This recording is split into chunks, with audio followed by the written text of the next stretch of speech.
I'm going to scan the room for notes.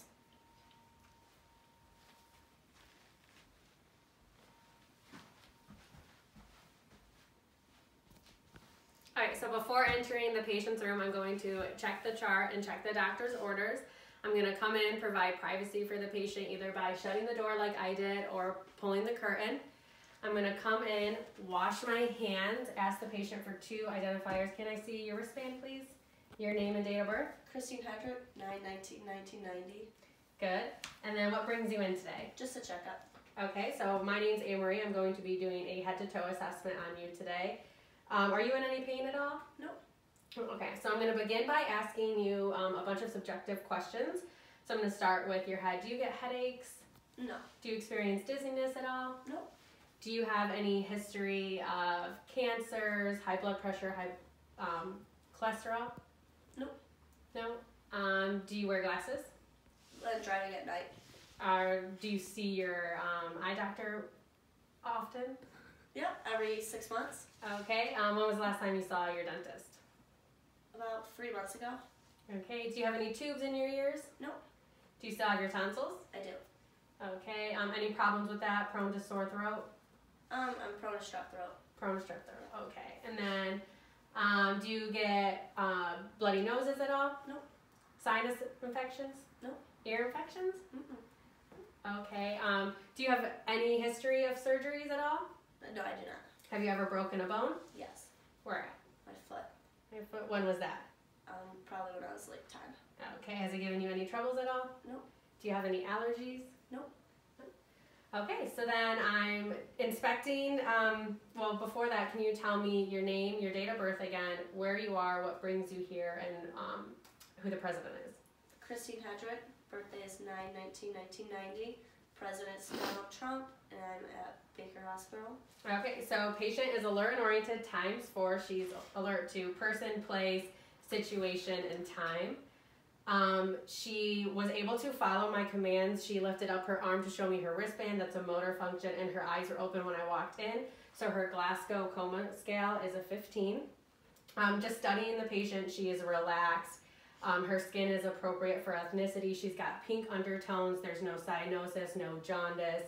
Her face is symmetrical. Her eyes are equally bilateral. Her nose is symmetrical. Her lips are equally bilateral. Evenly hair distribution on her eyelashes and her eyebrows. There's no lesions, cuts on the face, arms, or legs that I can see. Temperature is warm and dry. The patient's facial expression is appropriate for the situation. Her affect is flat.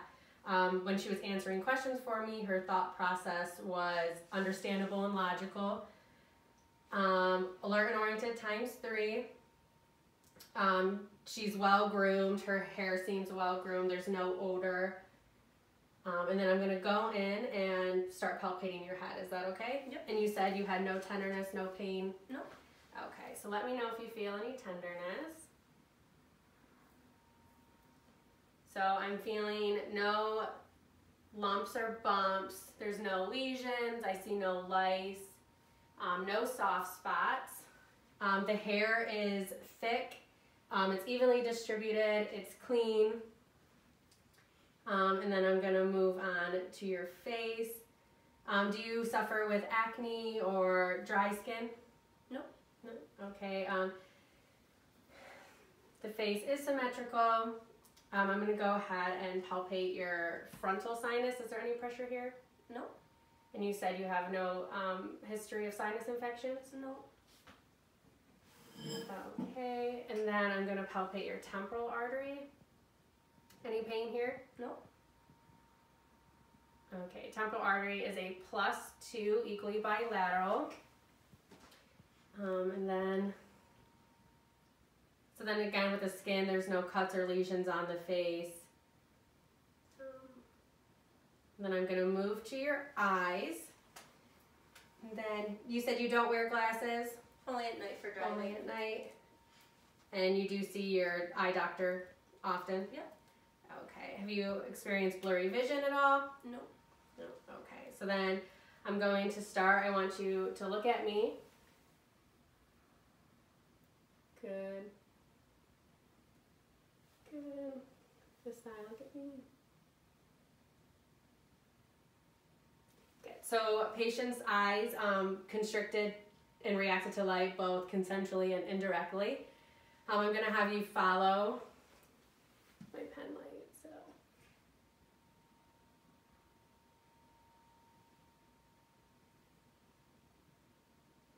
Okay, and then let me know when you see my fingers. Yep.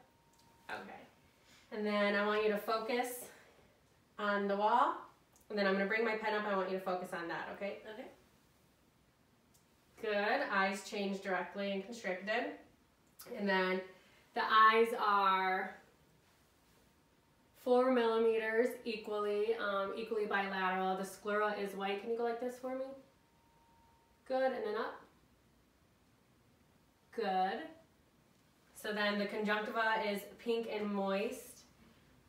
There's no foreign objects, no redness, no glossing over, there's no involuntary movements, and then again the patient has no involuntary movements, tics, or anything like that throughout her body. And then you do see your eye doctor. If she didn't, then I would provide a Snellen eye chart, which is cranial nerve number 2, and then which she does, so that's intact. When I had her follow my pen light, that's cranial nerve 3, 4, and 6 were intact. Then I'm going to have you open and close your jaw. Good. Any pain when you do that? Nope. Okay. And then I want you to tell me where on your face you feel that and if it's soft or hard, okay? Okay. So close your eyes. Soft. Okay. Soft. Soft. Okay. Hard. Yeah. Hard. Hard. Yes. All right, so by doing that, the patient's cranial nerve 5 was intact, both the motor function and the sensory function. And then I'm going to go ahead and palpate your lymph nodes. So pre-auricular, post-auricular, occipital, submental, submandibular, tonsillar, superficial cervical, posterior cervical. Can I have you go like this? Deep cervical, and then on the other side, deep cervical, and then kind of hunch forward. Supraclavicular. So none of the patient's lymph nodes were able to be felt, which is a normal finding. If I did feel them, they would be pea-sized and be able to move. And then, have you had any problems with your lymph nodes? Notice any swelling, anything like that? Mm-mm. Okay. So then, I want you to smile for me, puff up your cheeks, and raise your eyebrows. Okay, so the patient was able to do that all symmetrically. So her cranial nerve number 7 is intact. And then I'm going to move to your nose, okay? Good. So inside the patient's nose, she does have a little bit of a deviated septum. There's evenly distributed hair growth. The turbulence in the back were good, pink and moist. You have no problems with your nose, any altered smells? Nope. Okay, if there was altered smells, I'd have the patient smell something that's checking cranial nerve number 1. And then pink and moist, a little bit of a, has that given you any problems, a little bit of a deviated septum? No. No. Okay. And then the nose is symmetrical. The nares are equally bilateral. I'm going to have you go like this and for me. Good. Other side. Good. So that's a normal finding. The nose has patency in both nostrils. Then I'm going to move on to your mouth. Can you open up for me? I'm just going to take a look inside. Can you stick your tongue out and say, ah? Good. And then I want you to just swallow a little bit. Good. And then stick your tongue out again and say, ah? Good. So by doing that, the patient's cranial nerves 9 and 10 are intact by being able to stick out her tongue and say ah, and then being able to swallow. The soft palate moves towards the back. And open up again. Can you move your tongue to this side, and then to the roof of your mouth? Good. So inside the mouth, the pharyngeal wall, the mucosa, the gums were all pink and moist. The tongue was pink and moist. Her tonsils weren't touching, so I would grade them a +1. The uvula was pink and moist. All teeth seem to be intact. Do you struggle with bleeding gums? Nope. And when's the last time you saw your dentist? About 3 months ago. 3 months ago. And then, do you smoke? No. Do you drink? Occasionally. About how many times a month would you say? 3. 3? Okay. Is it a concern to you or others you're drinking? No. Okay. And then, can you repeat light, tight, dynamite to me? Light, tight, dynamite. Okay, so cranial nerve number 12 is intact. Okay, so then I'm going to move to your ears. So, looking at the patient's ears, they are equally bilateral and parallel to the canthus of the eye. Do you have your ears pierced? Yes. Okay, so the patient does have piercings in her ears. There is a healthy amount of earwax in both ears. If I had an otoscope, I would look into the patient's ears and observe the eardrum, the tympanic membrane. Have you noticed any recent hearing loss? No. And you said you didn't have tubes in your ears when you were little? No. There were no foreign objects in the ears. When you clean your ears, do you use Q-tips? Yes. You should try and use a washcloth instead. And then, so I'm going to have you stand up for me, face that wall, and close your eyes. So I'm doing the Romberg test, and the patient is not swaying, her balance is good, and then I want you to point to which side you hear this in. Good. Good. So patient's cranial nerve number 8 is intact, so you can take a seat for me. And then moving on to the neck, I'm going to have you put resistance on my hands, lift up, yeah, good, and then push against my, good. Good, so cranial nerve number 11 is intact. While I'm here, I'm going to check the patient's turgor. And the turgor goes back within less than 3 seconds, so the patient is hydrated. So I'm just reviewing my cranial nerves. Cranial nerve number 1 is if my patient had altered smell, I'd have her smell something. She said she hasn't. Cranial nerve number 2 was the Snellen eye chart I would do. Cranials 3, 4, and 6 was the movement of the patient's eyes without any involuntary movements. 5 was opening and closing the jaw and touching the face, the patient being able to feel that. 7 was puffing up her cheeks, smiling, and raising her eyebrow. She did symmetrically, which cranial nerve 7 was intact. 8 was the whisper test and the Romberg test. 9 was being able to swallow and her soft palate move. 10 was sticking out her tongue and saying ah. 11 was the shoulder resistance and the neck strength. And 12 was repeating light, tight, dynamite back to me. So the cranial nerves were all intact. So then I'm going to move to your posterior back. So I'm going to have you turn.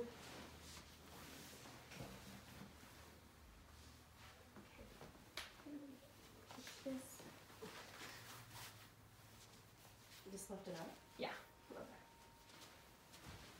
No, I'll move it. So just looking and inspecting the patient's back. She does have 2 tattoos. They're not raised. There's no infection. Her skin is warm and dry. I see no lesions, no macules to be concerned with. The skin is appropriate for her ethnicity.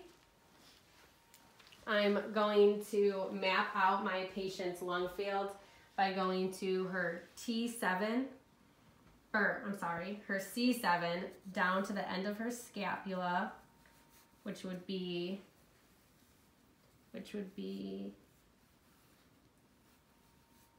here at T7, go down to T10. I'm gonna lift this up a little bit. So here, and then when I'm here, I'm going to go in and pinch, and I want you to take a deep breath for me. Good. So my hands move symmetric, so the patient symmetrical expansion. I'm also going to note the AP diameter.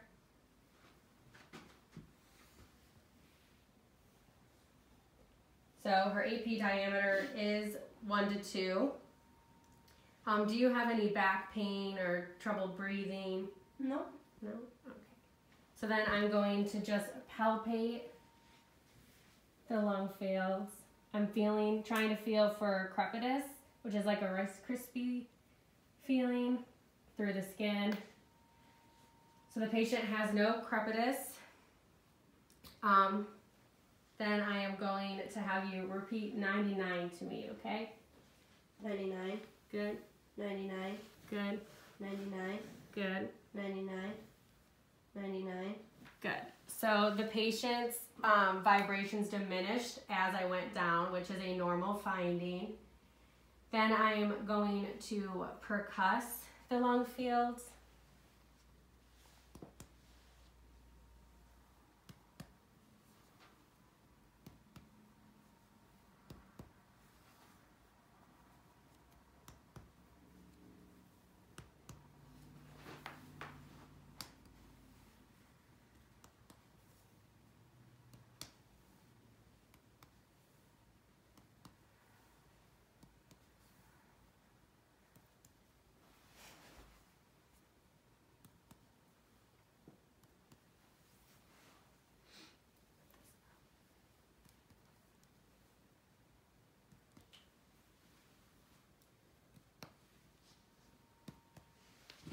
Okay, so I'm listening for a resonant sound, which I heard.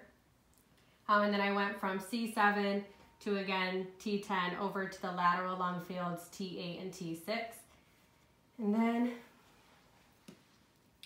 now I'm going to auscultate using the diaphragm. And now every time that I move my stethoscope, I want you to take a deep breath for me in and out, okay? Okay.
Okay, last one. You doing okay? Yep.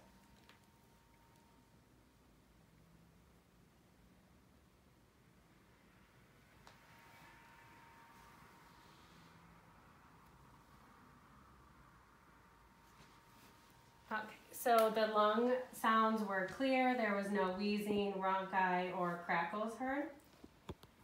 No crepitus. Tactile phrymitis was good. Okay, so then I'm gonna have you lay down.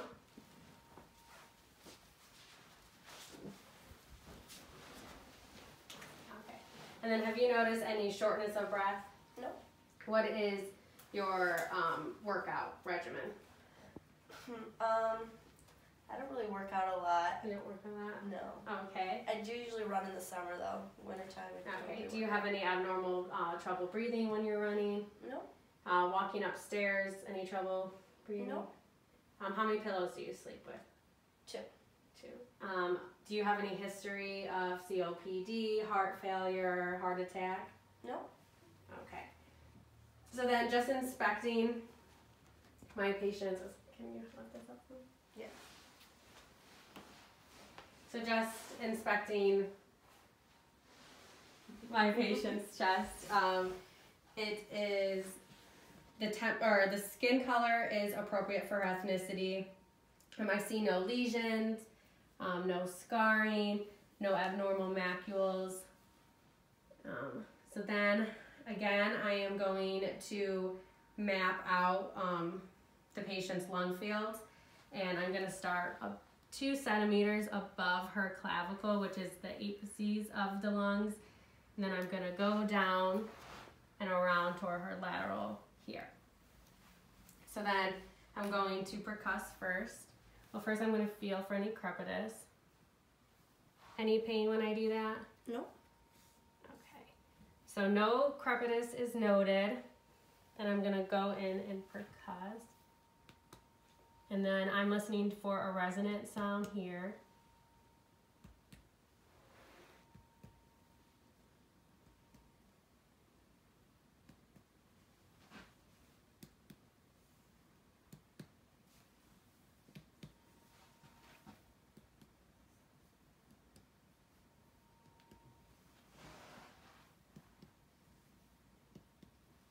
Alright, so no abnormal sounds. The sounds were resonant.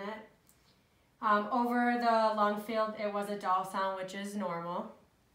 And then I'm going to auscultate your lung fields. And then again, well, before I do that, I do want to note that the patient's jugular vein, there is no distension over jugular veins. If there was, I would bring the patient up to a 45-degree angle to see if there was still vein distension, but she does not have that.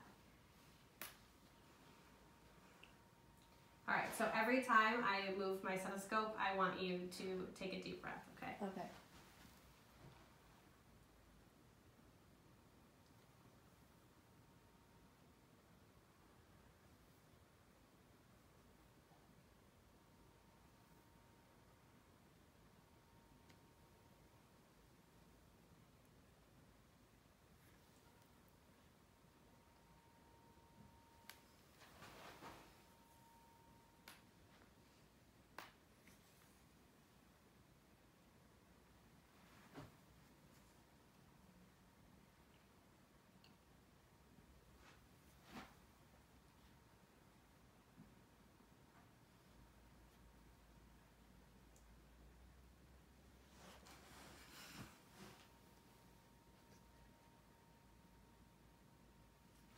Good.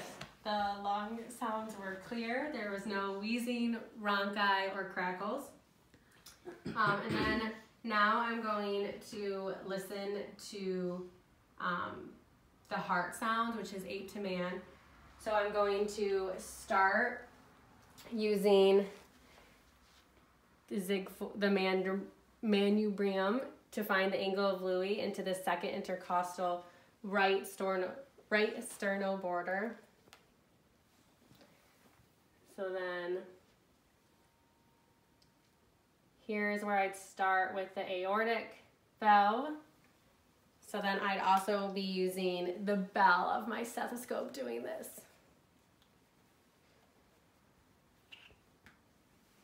So I go second intercostal right sternal border.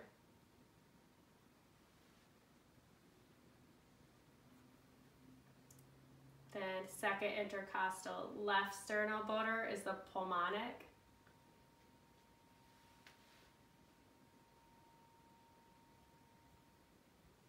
Third intercostal left sternal border.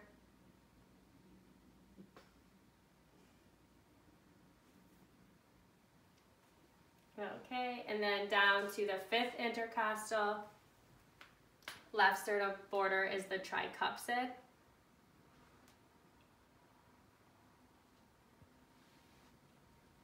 And then fifth intercostal space over to the midclavicular, which is the mitral.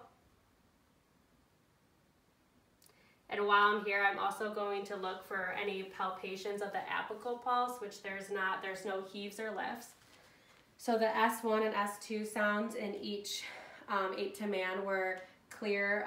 S1 and S2 was regular. There was no murmurs or abnormal sounds. And then I'm going to now do your upper and lower extremities. Okay. I'm going to start by doing all of your pulses too.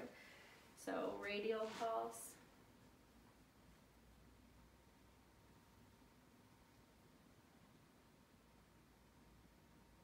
Is a +2 equally bilateral.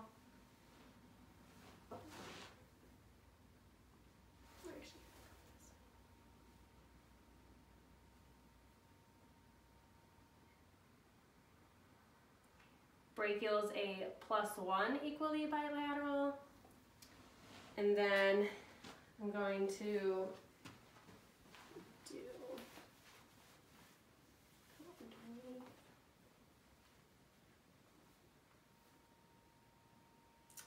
so I can't feel the popliteal, so I'm going to go down to the posterior tibial.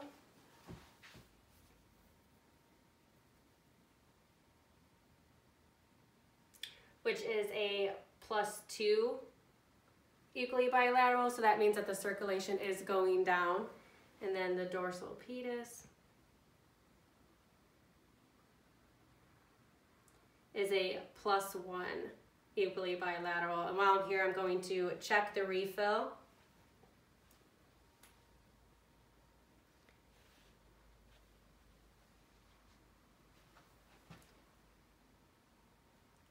So cap refill is less than 3 seconds, so the patient has good circulation. Then I'm going to check for edema over a bony prominence. So the skin comes back almost immediately, which states that the patient doesn't have any edema. Then I'm going to go up, do the same, check for any edema. The skin comes back within 3 seconds, so there's no edema in the arms. I'm going to check your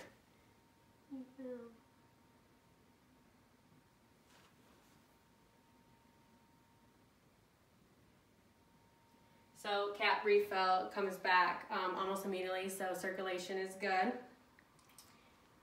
And then just a note again that the skin is appropriate for the ethnicity. There's no scars or lesions.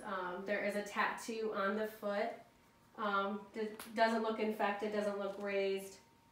The skin is warm.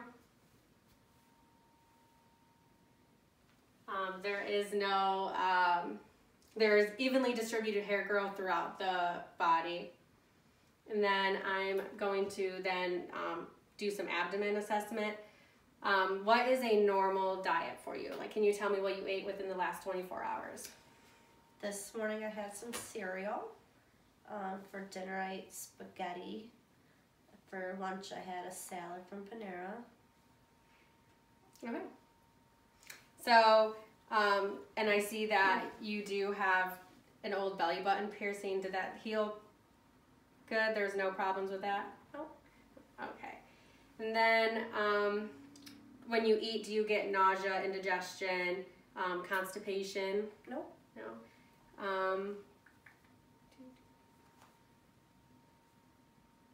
When was your last period? Last month. And are they regular? Yep. Is there any chance that you could be pregnant? No. Have you ever been pregnant? No. Okay, and then when was your last bowel movement? Yesterday. Yesterday. Any abnormalities with it? No. Are you on a pretty good schedule with your bowel movements? Yeah. And then how about urinary? How many times would you say you go a day? Like 6 maybe. 6. Is that normal for you? Yeah. Okay, and then have you noticed any blood or mucus in your stool or urine? No. And then any any burning or peeing at night? No. Okay. All right, so then I'm gonna go in and I'm going to auscultate your vowel sounds first. And then I'm going to use the diaphragm and starting in the right lower quadrant.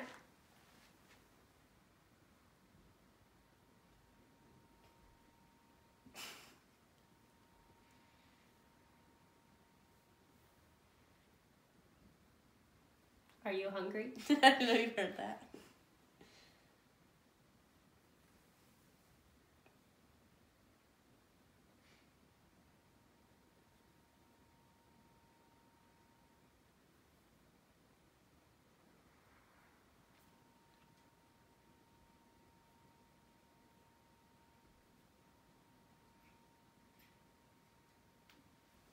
Okay, so the vowel sounds are active in all 4 quadrants. Some places they were louder than others, but the patient did say that she hadn't ate, so she was hungry and she hadn't had a bowel movement today, so that's probably why, which is normal. Then I'm going to go in and listen to the vascular sounds of the abdomen, and I'll be using the bell for that. So then I'm going to mark it out by doing a W, which I should say that the umbilicus is midline. Go like this, so I'll be listening for the aorta artery here. Okay, and then the renal.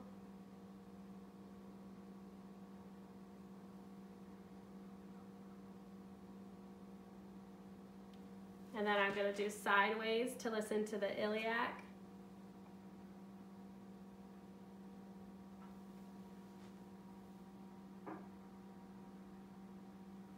And then the femoral.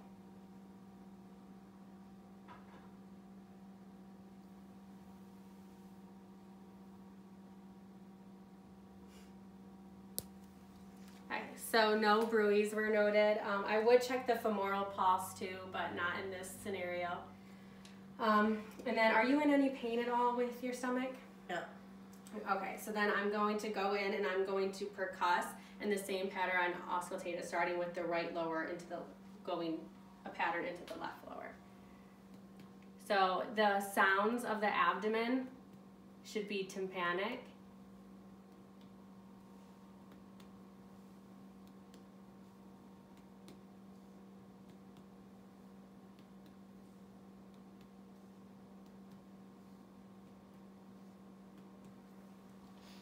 So the sounds were tympanic, and then again, the contour of the stomach, the umbilicus is midline, the stomach is flat, and then, so you're not in any pain at all, so I'm going to do a light palpation going in about 1 centimeter.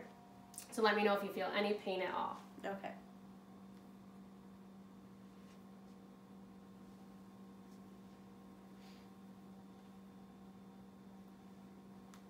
So I felt no bulges or masses in the stomach. None of that hurt? Nope. All right, so then I'm gonna go in and do a deep palpation, which is about 3 to 4 centimeters, maybe even 5 centimeters.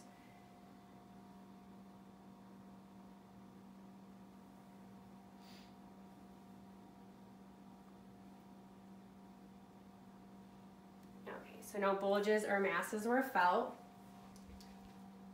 And so then I'm going to have you sit up.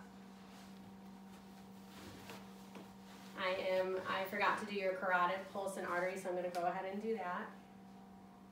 And I'll do this one at a time so it doesn't obstruct. So it's +2 on this side and +2 on the other. So it's equally bilateral, +2. And then I'm going to listen, auscultate the carotid arteries. I'm going to do under the jaw, midway, and then here. And then I'll be using the bell of my stethoscope.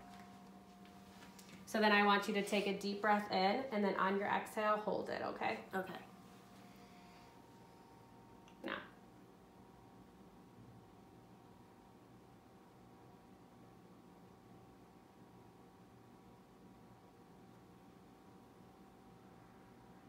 Okay. I didn't hear you take the deep breath. Okay, and then again.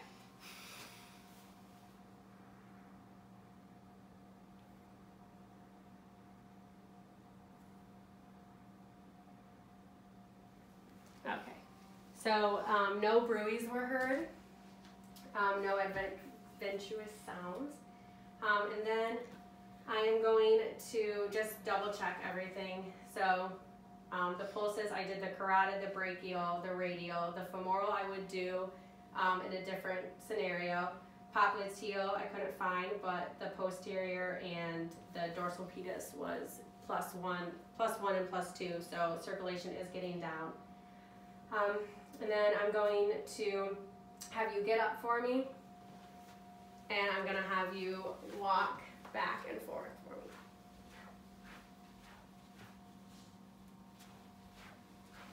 Okay, so patient's gait was steady. She wasn't guarding. She shows no signs of respiratory distress.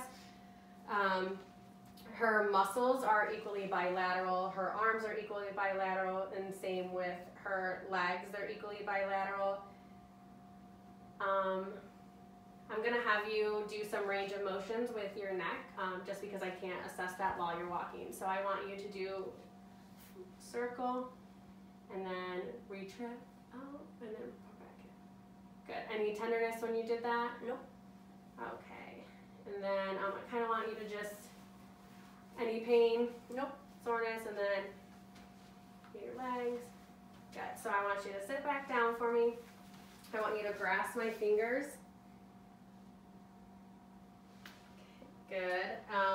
So the finger strength is good, and then I want you to go like this. Push up on my hands. Good. And then push down on my hands. Good. So hand and arm strength is good, and then lay back down for me. And then I want you to kind of push my hands like a gas pedal. Good. And then pull back up. Good. And then raise one leg. Good. Other leg.